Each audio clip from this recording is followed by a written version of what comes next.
Hello, cinema friends. Welcome to another edition of Cinesundry. This is one of our TV review and spoiler filled discussions, kind of a deep dive on a recent series. And we're going to be talking about Moon Knight. Although if you're a frequent watcher of Cinesundry, you normally know when I had a bookshelf and the action figures behind me. It's deep dive time, and and like I said, today we're going to be talking about Moon Knight.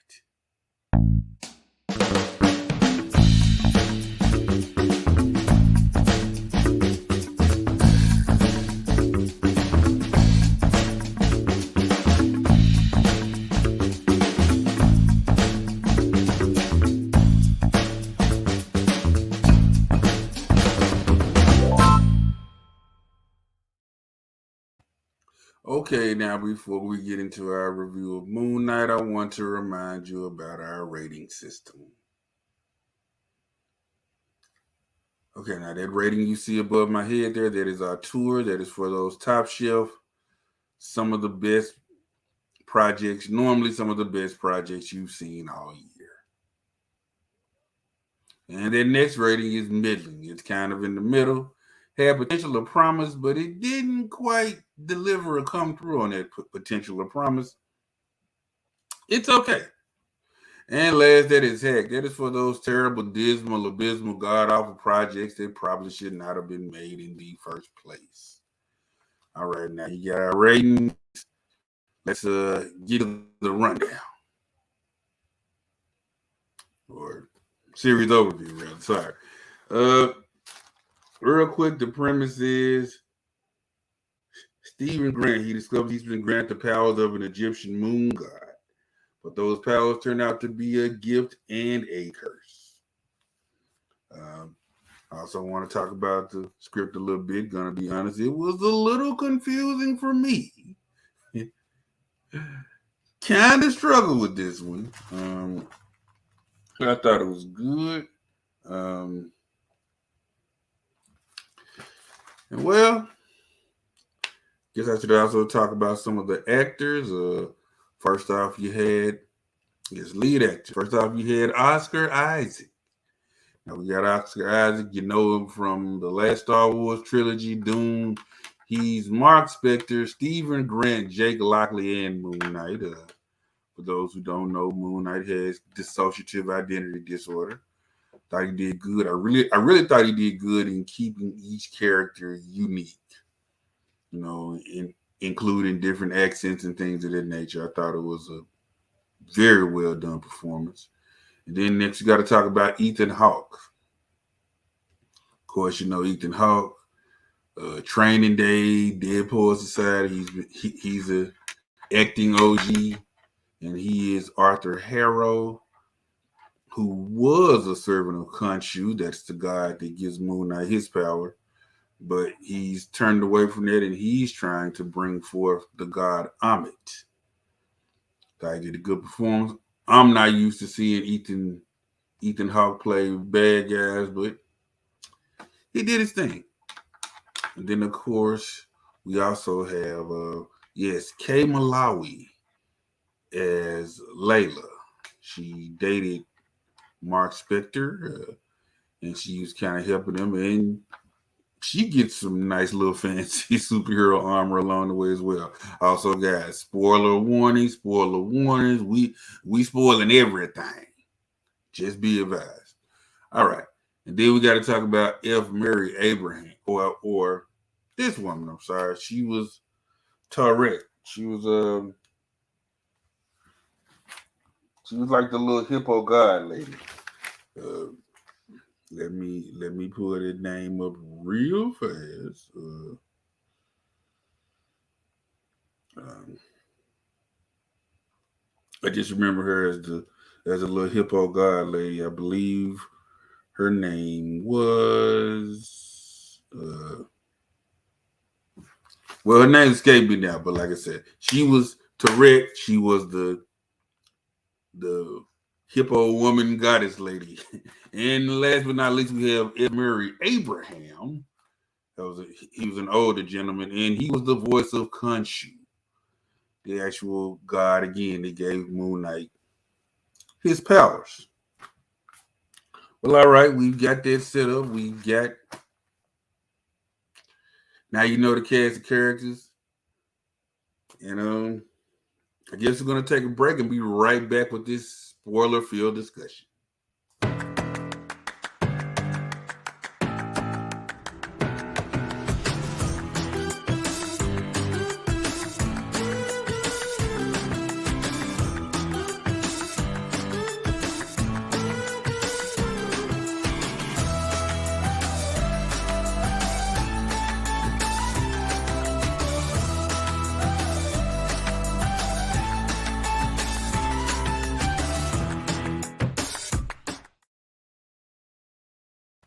All right, and we're back. And all right, I want to correct my little brain freeze from earlier. Antonia Salib is the goddess Tourette. All right, guys. You know when I do these deep dives, these spoiler field discussions, I like to bring on company because I always say nerding out should not be a solo affair. And so he's coming back for a second time here, guys. You may know him from his YouTube channel, Blurred Without Fear. It is the Blurred Without Fear himself, Ernie. Hey, what's up? What's going on, man? Oh man, not much. Still kind of getting my head back in place. From the Moon Knight finale and Doctor Strange and all that craziness. Yeah, I know. This is like the trippy period of Marvel. They like, I was one of them people who accused him of playing safe. And I guess, I don't know, maybe like Disney and Marvel was here in the internet chat and they were like, safe, huh? Yeah. It's like, no, we don't do safe no more. I know. It's like Busta Rhymes once said, it ain't safe no more. Man. So, all right, we're gonna get into this. I'm just gonna be full disclosure. I didn't understand a lot. I tried, and I've been reading comics maybe 40 years, but okay. Full disclosure. Here is my knowledge of Moon Knight in comics, or what I remember. Okay. I remember 1988 when he was briefly on the West Coast Avengers, and like he would pass out and Khonshu would come out of his body. And recently I read on Comic Book Resources that, Khonshu had actually taken over his body kind of without him knowing. And they showed me the conclusion of that storyline. And the next Moon Knight storyline that I remember was 1991's Round Robin the Sidekicks Revenge that was in Amazing Spider-Man. Al Milgrom wrote it. Mark Bagley drew it. Moon Knight sidekick Midnight had been pretty much destroyed by the Secret Empire, then rebuilt as like a cyborg. So him and the Secret Empire were battling Moon Knight, Spider-Man, Nova, Night Thrasher, the Punisher, and I guess what was Moon Knight's driver named Frenchie. Oh yeah. That wouldn't fly in 2020. Duchamp. Yeah, Duchamp. So he had another name too? Yeah, his name was Duchamp. They actually teased they called him Frenchie. Yeah, they called him Frenchie, but the first episode of Moon Knight, like where he's looking through the phone and he sees like Layla's name like 100 million times, and there's like one random name in the middle that's like is like Duchamp. That's Frenchie. Okay. so he's apparently on the show too. We just haven't seen him. Okay, so you was noticing the Easter eggs. My guy, my man. Yeah. Okay. I be looking. But I said all that rambling to say, what are your memories of Moon Knight comics? Ooh, oh man. Well, the story arc you were talking about was probably one of my first introductions to the character, but he quickly kind of became one of my personal favorites. I ended up not just like, reading the comics, going forward that I saw him, and I was, always kind of going back and trying to like find stuff like from before. But probably some of his best comics have come in recent memory. Stuff like not a lot of people talk about it, but the Brian Michael Bendis run from like, I think it was like 2016, somewhere in and around there. Brian Michael Bendis was writing Moon Knight, and or it might have been a little bit soon, a little bit earlier than that, but it was one where he had not just the Mark Spector, Stephen Grant, Jake Lockley personalities, but he also had personalities that were representative of different Avengers. So he had a personality of like that was representative of Spider-Man, one was representative of Wolverine, Captain America, Iron Man, Ms. Marvel, so on and so forth. And he would talk to them, like he would talk to them as though they were in the same room with him. But probably the one that's like the biggest is and it's actually one that this series took a lot of inspiration from, is the Jeff Lemire, Greg Smallwood run of Moon Knight from maybe like 2017, 2018, give or take. And it's the one where you're there in the asylum. Khonshu's trying, and in this story, Khonshu is trying to take over Mark's body. And Mark has to come to grips with his different personalities so he can become strong enough to beat Khonshu.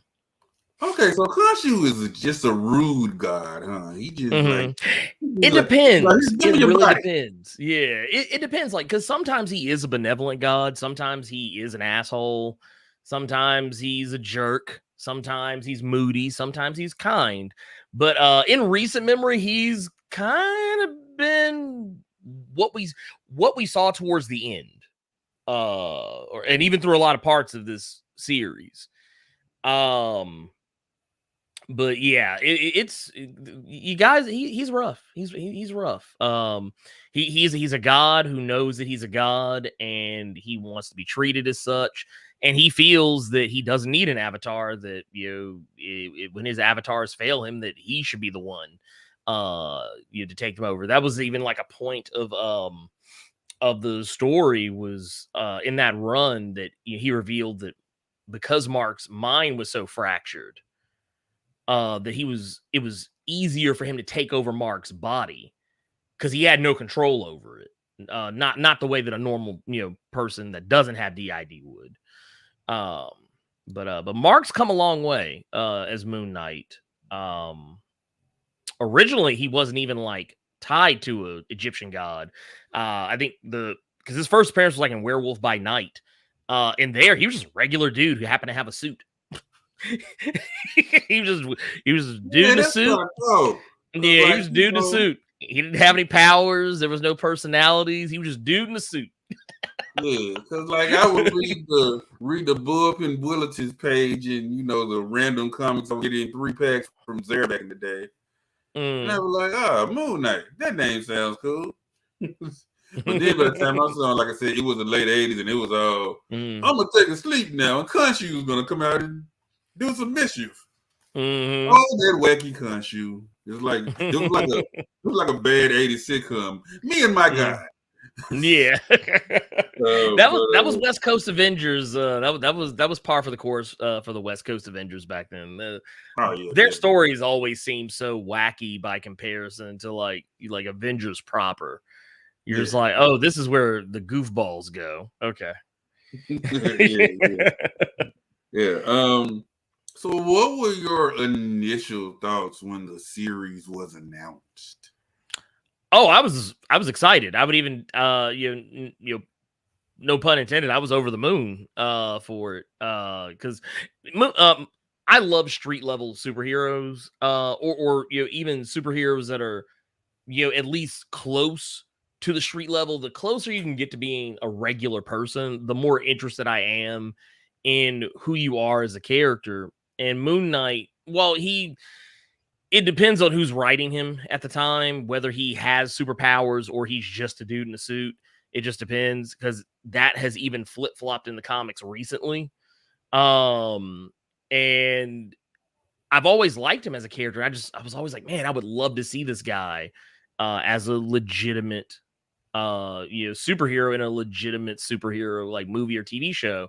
And I was like, but deep down I was like, they're never gonna make this. This is never gonna get made. It's not possible. Yeah. But then some time passes, and Moon Knight's kind of always been like on the back burner for Marvel. And then they finally like, oh no, we're making it. I was like, yeah, sure you are. I'll be a good old and gray-haired man by the time y'all get around to this. And then they finally like, no, we're doing it. We got Oscar Isaac on board, and it's happening. And I was like, nah, I'm gonna need to see a trailer before I believe it. And when they finally came out with the trailer, I was like, oh my God, it's really happening. I was like, it's finally happening. Man, you sound like somebody trying to negotiate a hostage release. I need to see proof of life. Dude, I swear to you, like I always take that approach with stuff because like sometimes like I don't ever want to get too excited because like I remember being a kid back when they originally announced that they were making a Black Panther movie. Like way back. John Cena was supposed to direct it, and Wesley Snipes was supposed to play T'Challa. Yeah. And I'm talking about going way back. We're talking like past 57 92. Days. Yeah, 91, 92, 93. And I was like, oh man, I'm so excited. Because loved Black Panther when I was a kid. And time just kept passing. No movie was made. Time just kept on going along. And I don't know. After a while, I just pretty much decided to myself that I was like, it's never going to happen. And then it did ultimately never happen, but then eventually we got it, but it took, we went from the early 90s to like, what was it, 2018? Yeah. So it took a while. Our producer got a question. Why do you think they chose Moon Knight, being that he's an obscure character?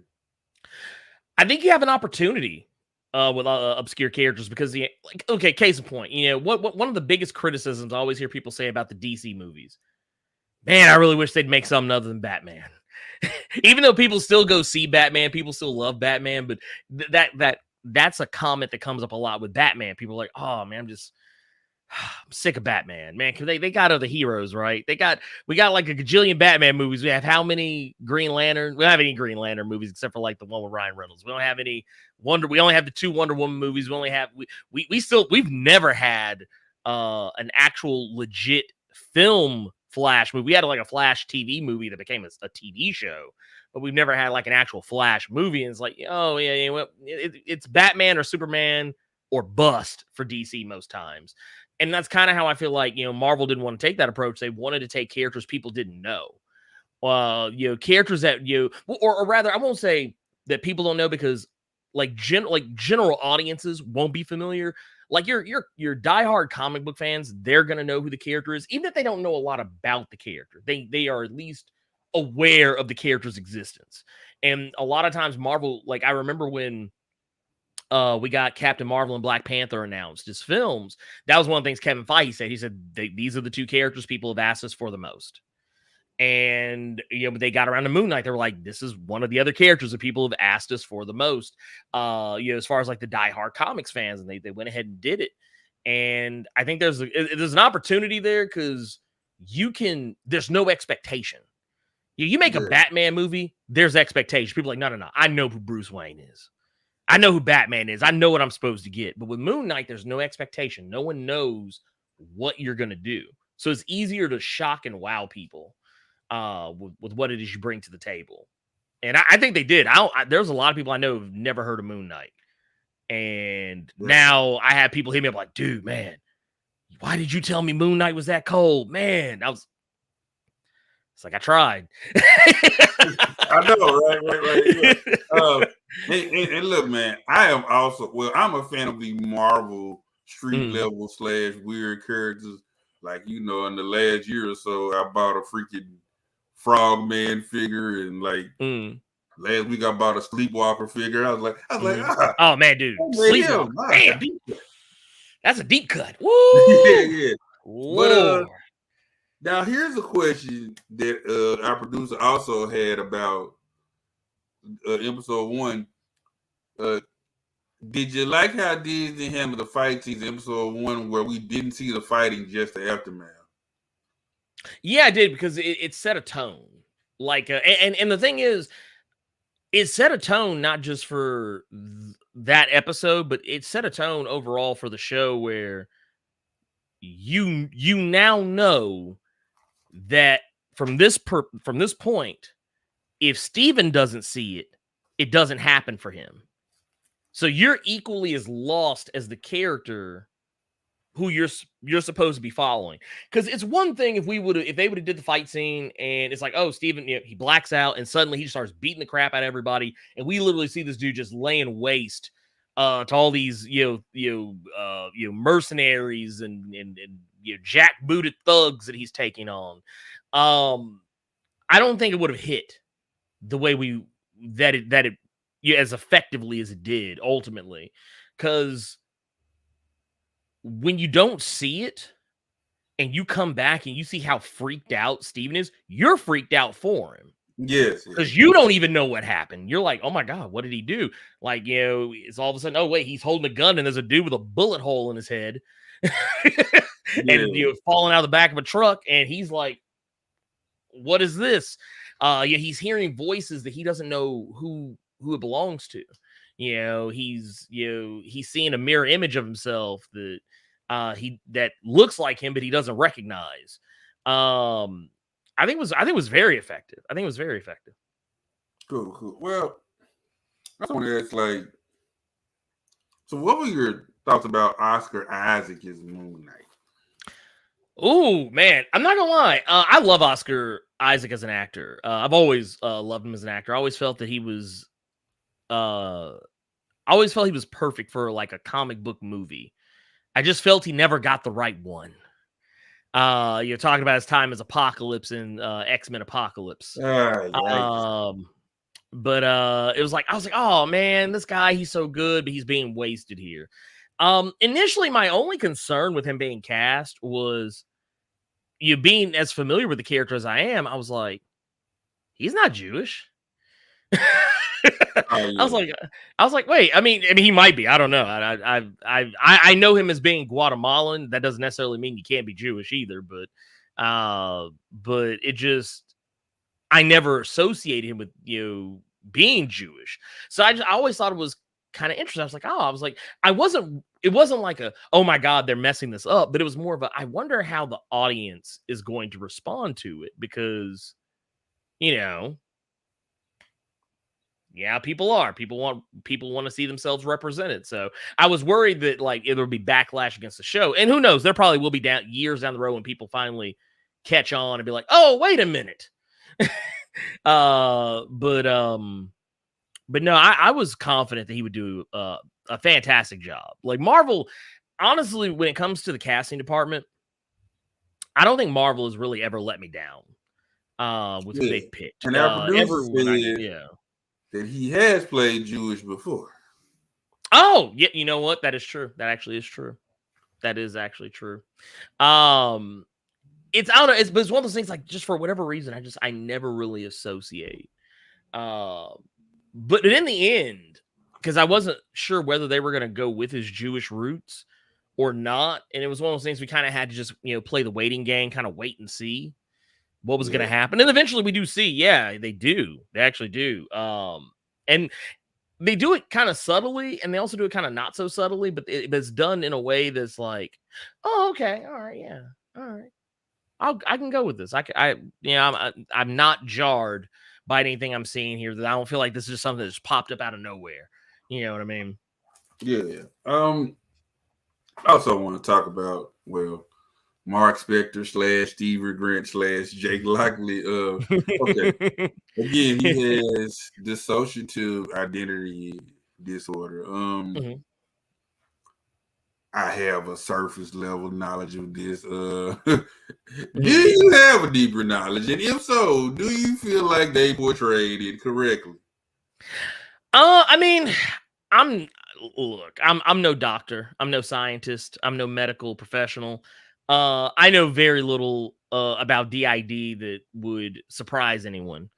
But the way that it was portrayed, I thought was very tasteful. The only thing I'm not gonna say didn't like, because it's not that I didn't like it. I actually did like it. But the only thing about it that I kind of wish they wouldn't have done, not because it didn't work, but just because I've seen people online kind of latch onto this, the whole mirror image thing. I didn't like that part of it. Like in terms of how people responded to it, because now I see people online, all over the place coming out of the woodwork saying, "Oh, I have DID too. I have DID too, and I talk to my, my altars, in the reflections in the cup of my water and in my mirror, and this, that, and the other." And it's like, and it's people who good and hell well don't have DID. It's something they can latch onto, and it makes them feel like it's part of the cultural zeitgeist right now, so they want to be a part of it too. So we're faking diseases for clout? Yeah, people do that. I've seen people do it. Wow. It's there's a term for it. There's an actual term for it. And not just the faking of a disease, but like the faking, like just faking anything just to feel included. I've seen lots of people do it. I've seen people, claim diseases, ailments, and things of that nature to get attention and get clout. I've seen people claim that they have ethnicities in their background that they do not have. Yeah. like we've seen people do all kinds of crazy stuff just to to appear to be more than what they are. And but yeah, but even that, I still felt like everything else about it was still handled really well. They did a good job with like you said earlier, making a distinction between Steven and Mark.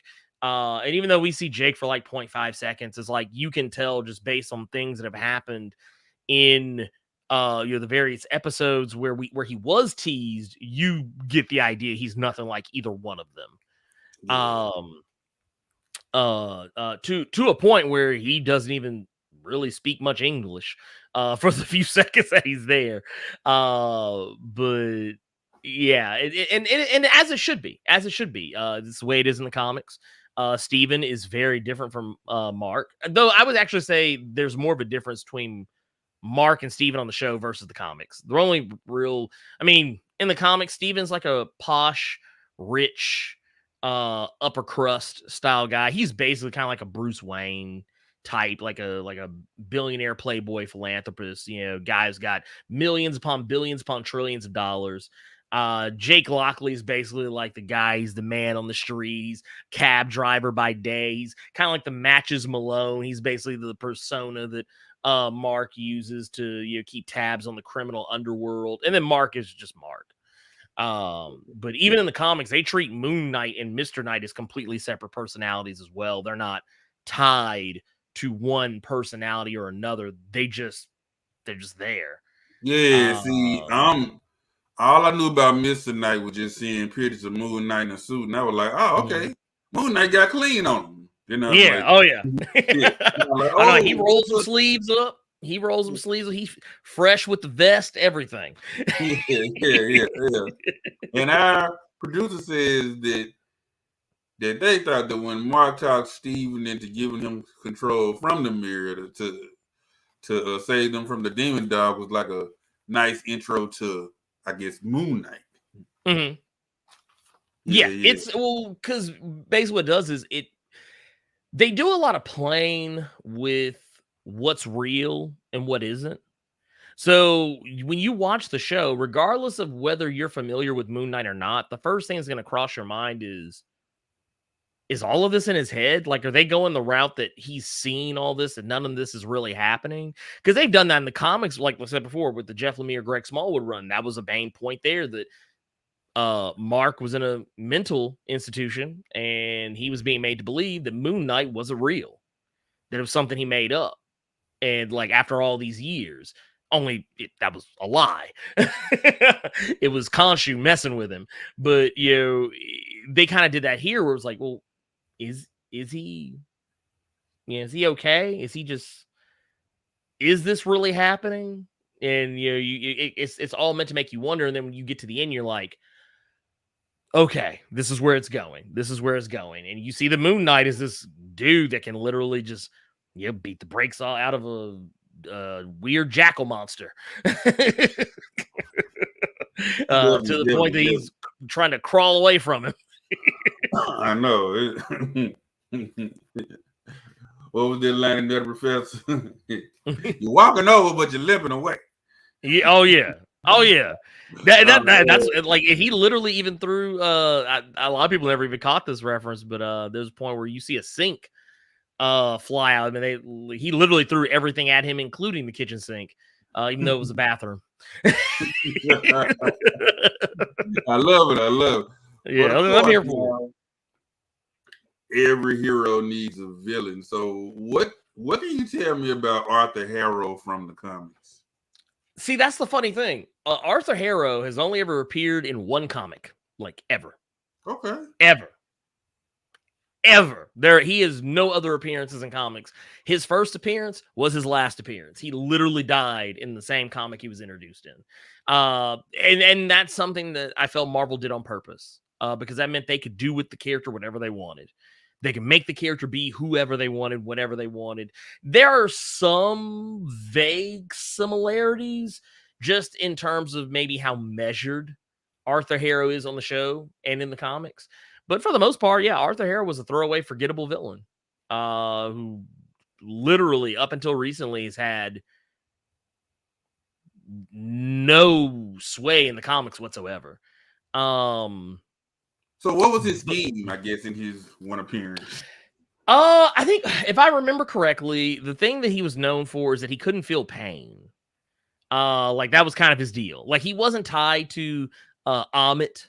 He wasn't tied to Khonshu. He wasn't like a former or past avatar of any Egyptian god. He was just a dude.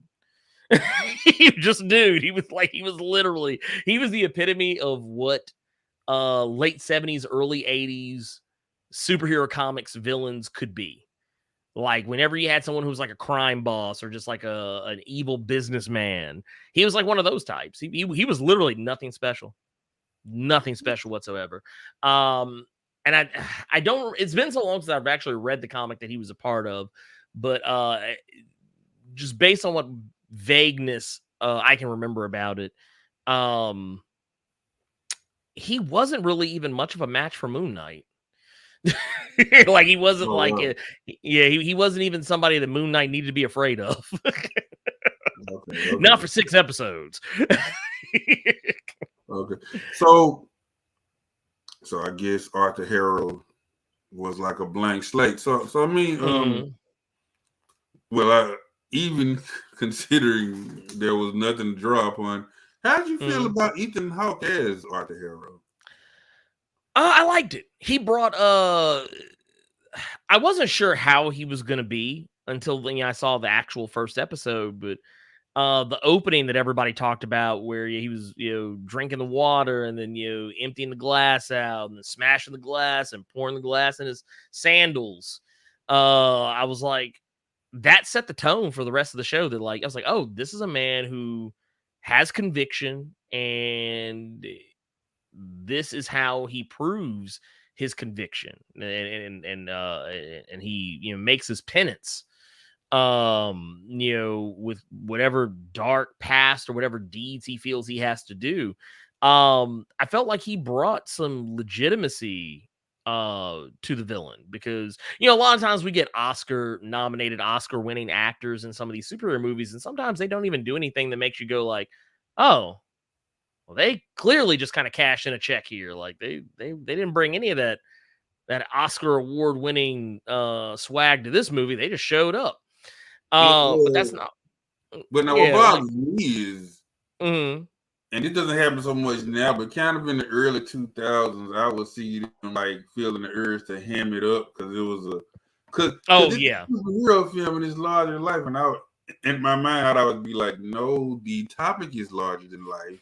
Yes, play it natural. Like, I want to see you looking like Nicolas Cage and Ghost Rider. You're like just yelling and screaming at the camera. I know. I did watch the first one in the movie theater. I was like, I had like a day off, and I was like, it's Ghost Rider. I never got to the second Ghost Rider. I saw the second one in theaters. You didn't miss anything. I will probably take your word for it. Trust me, do it. You'll thank yourself. You'll thank yourself if you've never seen it. So were there any characters or elements from the comic that you felt should have been included? I would have liked to have seen Duchamp in more than an Easter egg, but honestly, I feel like him not being there was okay in the end. The only other character that I kind of wish we would have seen is Raul Bushman. He's mentioned by name in the last couple of episodes when Mark is recounting his origin story. He talks about the mercenary he worked for that helped him get work when he got drummed out of the military. Raul Bushman's one of his like biggest antagonists. He's basically the guy who is responsible for Moon Knight becoming Moon Knight. He ends up mortally wounding Moon Knight. That's how we see in the show where he winds up on the altar. Khonshu's like, "Oh, hey, work for me, and you get to live." And the rest is history. I was actually glad that they at the least mentioned him. Another character, and now granted, this is not. I don't think we were in any danger of this happening right away, but there's a character that's in the comics currently, new character that was introduced very recently, a character by the name of Reese, who is a black woman that Moon Knight saves from a gang of vampires. But like it was vampires who were kidnapping people, turning them into vampires, and then taking those kidnapped vampires and then forcing them to go out and kidnap other people. It was basically like a vampire pyramid scheme. And he ends up saving her life, and he realizes she's not a bad person, so he keeps her around. Like she works as like his assistant at the midnight mission, where he like does all of his superhero stuff, and he reaches out to the community and helps people. That's kind of like, that's actually what I didn't ever have any hope she would be in the show, but like I always kind of hope maybe there might be a little tease or something. Tigra is another one, but I didn't think Tigra would ever happen because she's a cat person. And the other character was Echo. There might be a lot to animate weekly on a TV show. That might be a budget. Oh yeah. But yeah, Echo was another one, but that was mostly because her and Moon Knight did have a thing in the comics during the Brian Michael Bendis run. But oddly enough, we did actually get some confirmation this past week that Echo was actually originally supposed to be on that show. In the original scripts, Echo was slated to be, I'm assuming, the character that Mark worked with, as opposed to working with Layla. So. Okay. Well, that is a great segue to my next question. First of all, so like Layla was a totally new character, right? Yes. Yeah. Okay. Has that armor that she's granted by, I guess, joining with Tarek, is that based on anything from Moon Knight comics? It's based from Marvel Comics in general. It's a character called the Scarlet Scarab. The Scarlet Scarab. I'll be brutally honest. I don't know a whole heap of a lot about that character. I recognized the armor from a handful of issues of Avengers. So that's all I really knew about it. But yeah, Layla is a 100% new character. The costume, the look, everything. That is homaged to the Scarlet Scarab. But yeah, the character that Layla is supposed to be a stand-in for is a character by the name of Marlene. who is essentially the same character, more or less. Just Marlene tended to be more of a victim than Layla tended to be in the show, which I guess is probably why they kind of enhanced the character some. But yeah, for all intents and purposes, Layla was great. I wasn't expecting Scarlet Scarab. I wasn't expecting her to get any powers whatsoever in the show, and I was pleasantly surprised.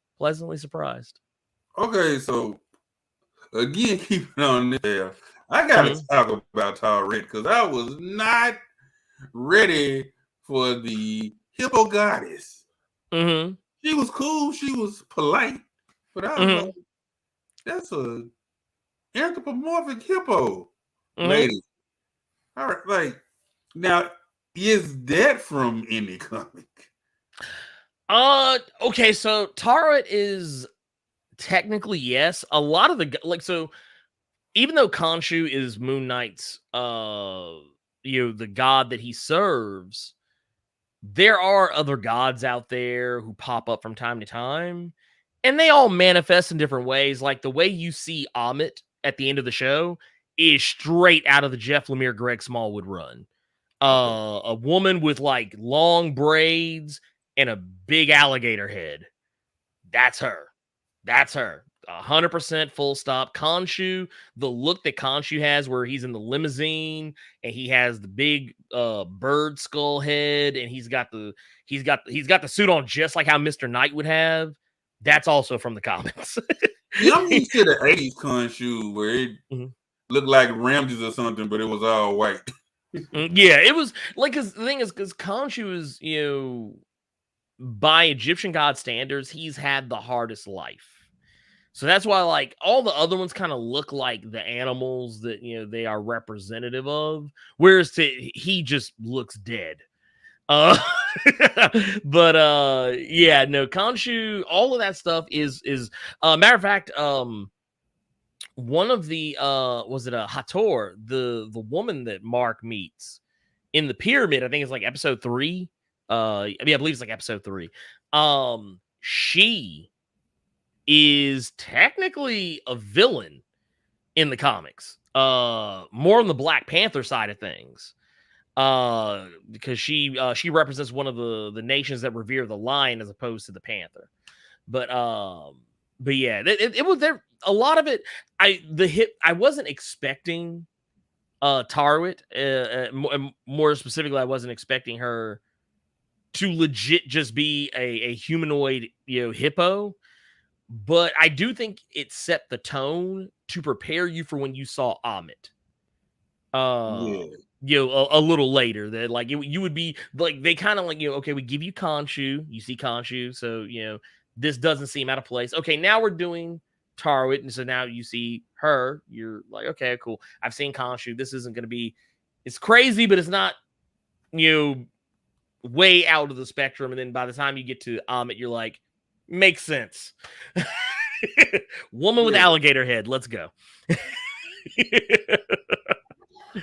I gotta tell you, I struggled a little bit with episode 4 and 5. I mean, so I get that Mark, Steven, Jake, whoever was murdered. You see his corpse in the water.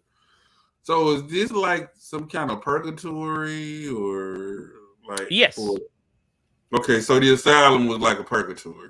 Okay. Well, and it was the afterlife. It was actually the afterlife, but kind of like how Tarwood said, like everyone perceives the afterlife differently. Everyone sees something that's comfortable for them, and for Steven and Mark and Jake, it was a mental institution.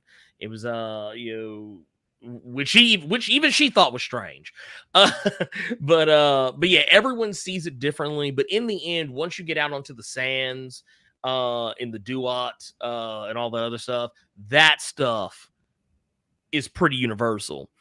The way I kind of took it was, I just kind of took it at face value. In the comics, it's a little something different. It's like it's just mental tricks and mind games. And everyone is, disguised to look a certain way so that, is to not give Mark any clue that what he believes is real. But in this case, they treated it as though it was an actual way station in the afterlife for souls before they move on to whatever afterlife they actually go to. Okay. Mm-hmm. But like you see all the other people he's ever encountered. Yeah. Like you see all the other people. You see Crowley, who's the guy who was in the all gold. You see him later reading off bingo numbers. You see the two cops that arrested him in the second episode. Who are the orderlies there. You see Donna, his really ridiculously mean boss. Yeah. Back at the museum, like you just see all these characters he's interacted with, and it's meant to like honestly the confusion. It's meant to make you feel that way. It's meant to make you question what is going on. Like, has everything I've seen so far been a lie? Yeah. Well, mission accomplished then, because I sat there for like 2 episodes, like, because here was me. First 2 episodes, I was like, yeah. Especially once I saw Mr. Knight, I was like, oh yeah, that's cool, that's amazing. Episode 3, probably about halfway through, I was like, okay, what's going on? And then he got murdered, and then the whole asylum / afterlife. I was like, I don't understand any of this. But like I was like, watch 6. 6 is gonna wrap it up nice and neat. And my response is kind of wrapped it up. I was like, because like there's even a part in 6, right? I guess he has Harrow at his mercy, and Khonshu wants him to finish him, kill him. Yeah. He's like, no, do it yourself. And then it jumps back to the asylum. Mm-hmm. And I was like, what? How? Where? Why did we go back here? You have theories. This is a share with the group time. Yeah. So basically, what happened? Well, the asylum this time around, the asylum was real. This time, the asylum was actually a real thing. It wasn't like because Harrow wasn't killed. He wasn't killed. Like they let him live, but they basically just had him, doped up and locked up. They let the authorities handle him. Mark didn't want to do the bidding of Khonshu any further because he did realize about somewhere along the road he was being used.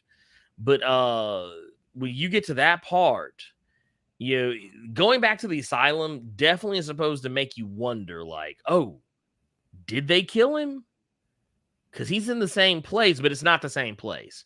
And even kind of teasing, because they tease Jake Lockley throughout more than a few episodes. You started seeing teases of Jake as early as like the second or third episode, and he pretty much got teased pretty much every episode after that. There's a point. There was the third episode where he's fighting the guys on the rooftop, and like Mark blanks out, and Steven has no clue what's going on either, and they're like, "Did you do this?" It's like, "No, I thought you did this." And it's like, "Okay, that's Jake." Where he's sitting in the hotel at the end of one episode, and he's like getting drunk, and he's just sitting in his underwear. That's Jake. When the casket in the room that's shaking, rocking back and forth, that's Jake. So on and so forth. But no, Jake Lockley, when you get to that particular point, because they kind of was it Matt Benz, I think, that did this particular one, but they kind of took from there where Jake was the loose cannon. He was the one who was the more violent one. And also the one more willing to go along with Khonshu, just because he would get to hurt people. Okay. Yeah. Real quick, producer just asked a great question. So does Khonshu still have them, Mark and Steven, as Avatar if he has Jake? Technically, yes. Technically, yes, he does. While they may not have access to the power, they don't know that Jake does. Like, they're still unaware of Jake. And if you go back to that episode, the part where they jump up out of the bed and they realize they're chained to it and the sand is around there. If you look at the sand, there's a set of footprints coming out of it that aren't where they came from. So it's like it's just another way to let you know that Jake is taking over their body without their knowledge and then putting himself back, kind of like what Mark was doing to Steven. Like right now, so basically the same things that Mark was doing to Steven, going out, kind of tiptoeing around and putting things back the way they were so Steven wouldn't catch on. Jake is now doing that to both of them. But yeah, at this point, because it's the same body, so technically they're in there. It's just that Khonshu's trying to keep them in the dark so they don't know that they're still doing his bidding. That and also that way they don't interfere. Kind of the same. Basically, the status quo for Steven at the beginning of the show has now become the status quo for Mark and Steven at the end of the show. And Jake is the one who has the same status quo as what Mark had originally. So Jake is like the more into it. Yeah, Jake is wild. He's all of Moon Knight's violent urges, they come from Jake. Okay. And I'm looking forward to it. I know they haven't greenlit the show for a second season or a movie or anything, but they left it pretty wide open so that they could revisit the character when and if they should. But I think it would be a mistake not to. But I'm hoping that what they do is they give him the black suit or the suit that he had where it was mostly black but with like a white cape and hood. That's kind of what I'm hoping they give Jake. Which I know the costume designer and showrunner said that's the suit that they would want him to have. So we'll see if that plays out. Okay, you are reading my mind because that was my next thought in question because I was saddened when they were like, but there's no plans for a season 2. And I'm like, but guys, you did so much world building. Like why not? And then you introduce Jake. It's like, come on, guys. But yeah, I mean, I got a feeling that more than likely, even if the story doesn't continue in a series, I'm like, perhaps we'll see Moon Knight in a film somewhere or something. I kind of expected the Captain America treatment, like what they did with Falcon and Winter Soldier. Like when Falcon and Winter Soldier ended, and they were like, "Oh, well, we're not doing a second season of Falcon and Winter Soldier," and everybody's like, "Oh my god, well, why not?" And it's because we're just doing a movie.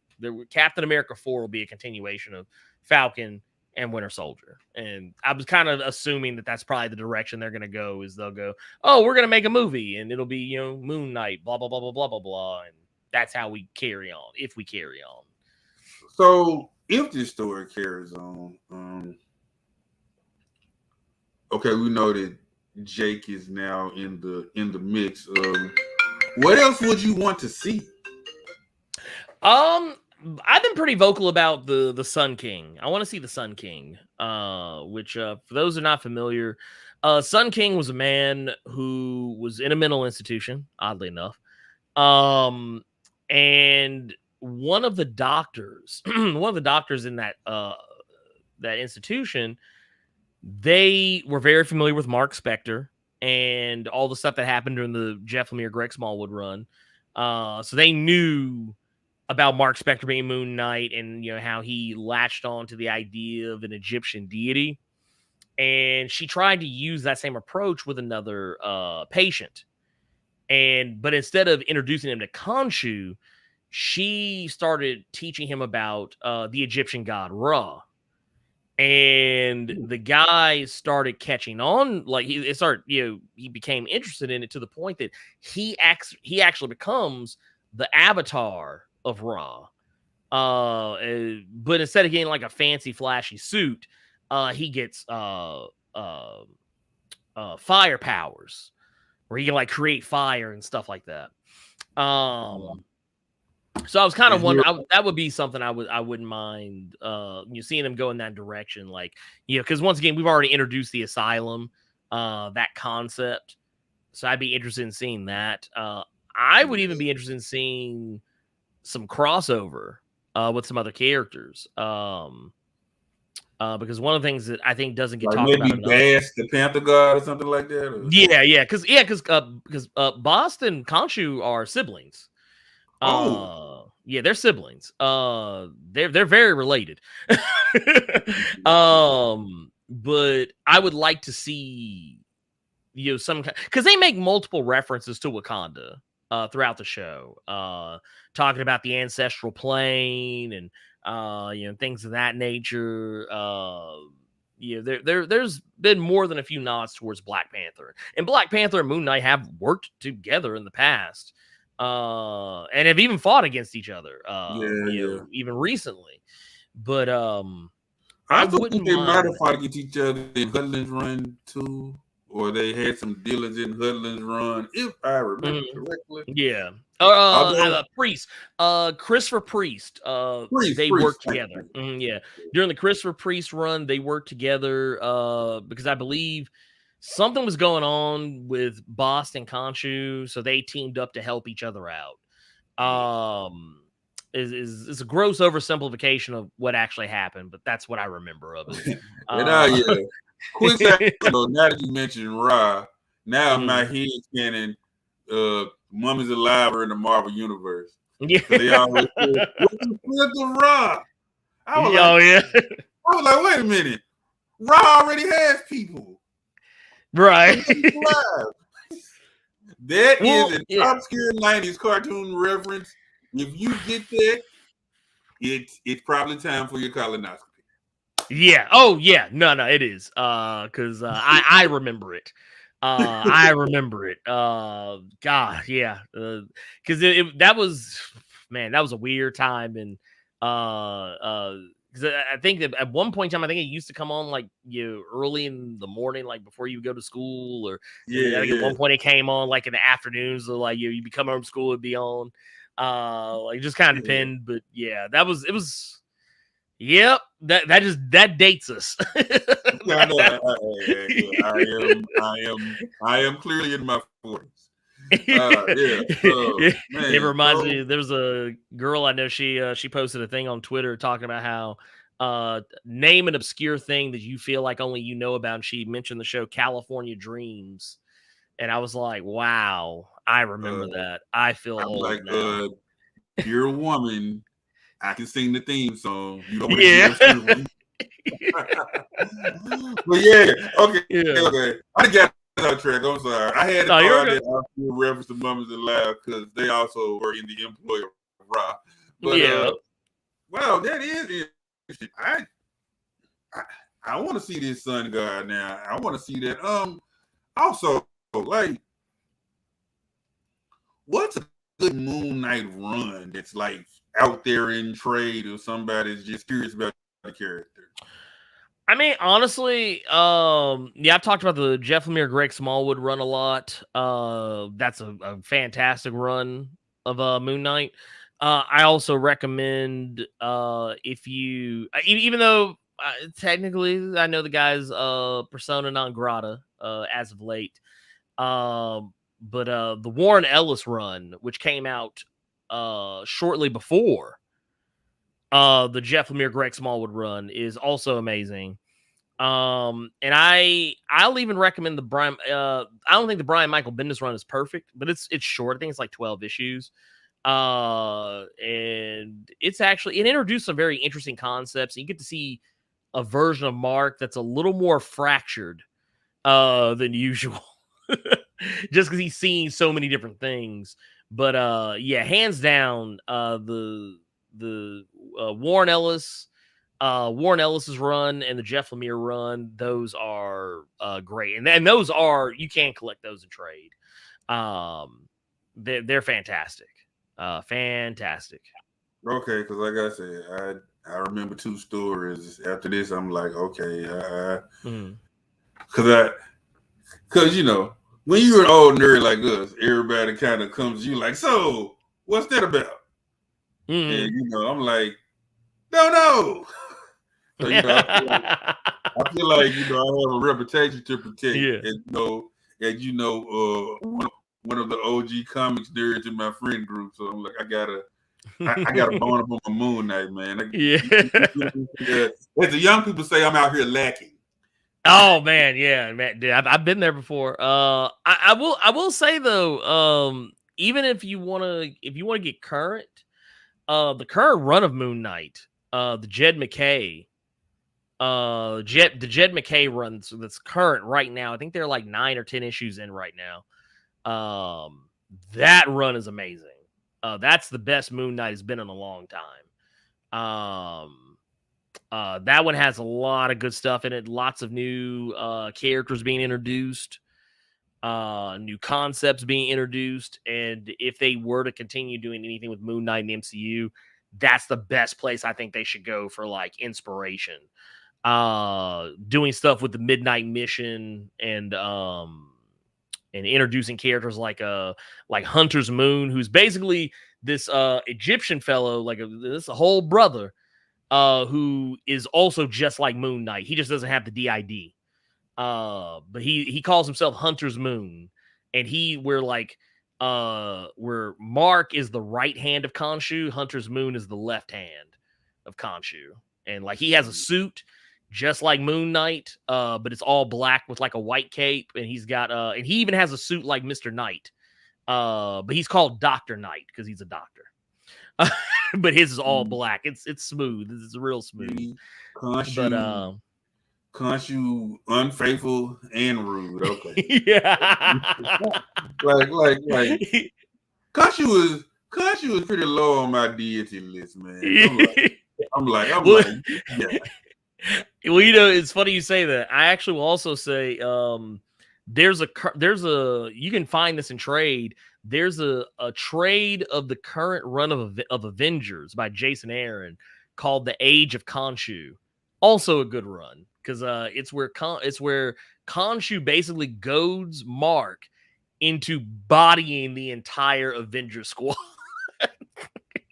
Like he goes after everybody. He puts hands on Thor, Doctor Strange, Iron Fist, everybody. Oh wow! Okay, It's really good.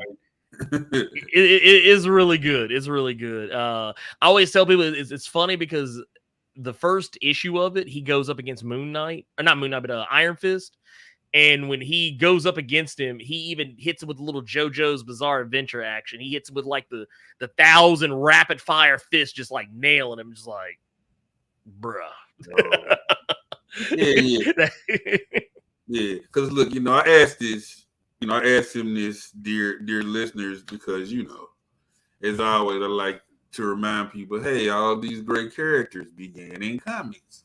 And if you want more, there's several comics you can read. Like Moon Knight's been around since what, the 70s? Yeah, I believe so. Yeah. Werewolf by Night, that was in like 1975. So yeah, Werewolf by Night number 32, 1975. So yeah. And I think there's supposed to be a Werewolf by Night Halloween special on Disney Plus this year as well. Yep. So we might see a little more Moon Knight action. Well, oh yeah, I hope so. Praying for it. Well, I guess it's about time to bring this baby home. We have dissected in deep night. Like I said, no season 2 on the horizon now, but hopefully either a season 2 at some point or some movie action or in the Werewolf by Night Halloween special. As always, Ernie, Mr. Blur Without Fear, thank you for coming and helping me do this. Like you say, I don't like nerding out by myself. It's boring. I like to get with you. Another OG nerd. You know what I'm saying? Oh yeah. Chit chat, chop it up. Now. Oh yeah. Where can they find you, sir? You can find me on youtube.com/blurred without fear. I post videos throughout the week about whatever's going on in comics currently. I do character breakdowns. I actually have a couple of breakdowns that are going to be dropping tomorrow for Kamala Khan, who's Miss Marvel. She actually has a show coming out next month. We also got one dropping tomorrow for Blade, a character I feel everyone should know, but I try and talk about some things in there that most people don't talk about in regards to the character, like where he came from, what he was originally like, and why he is the way he is now. Yeah. Oh, hey, you have piqued my interest because I subscribe to Blurred Without Fear, and I will definitely be checking for those. And you say the Miss Marvel series is coming next month? Yep, next month, I believe. Yeah, because the way that they plotted it out, they had the Moon Knight finale drop the same week as Doctor Strange. They're giving Doctor Strange about a month in theaters, kind of unopposed of any other Marvel MCU shenanigans.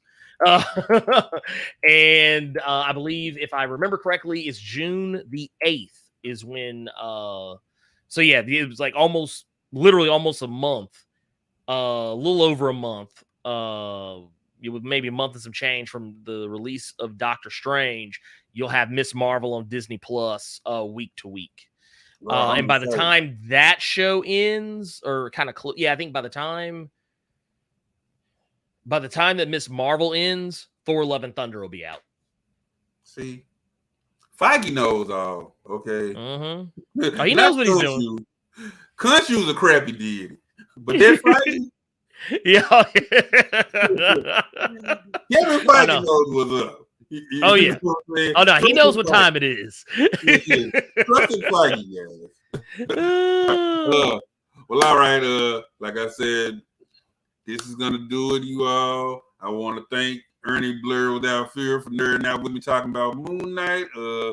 And of course, guys, every week we do these little shorter reviews of films. Cinesundry. You can see us on the On Location Memphis Facebook page or on the On Location Memphis YouTube channel. And remember, guys, like the video, comment on the video. We want to hear what you have to say, and subscribe to the On Location Memphis YouTube channel. And always in closing, remember, take some time. Treat yourself to a movie or a great Disney Plus series. Take care now.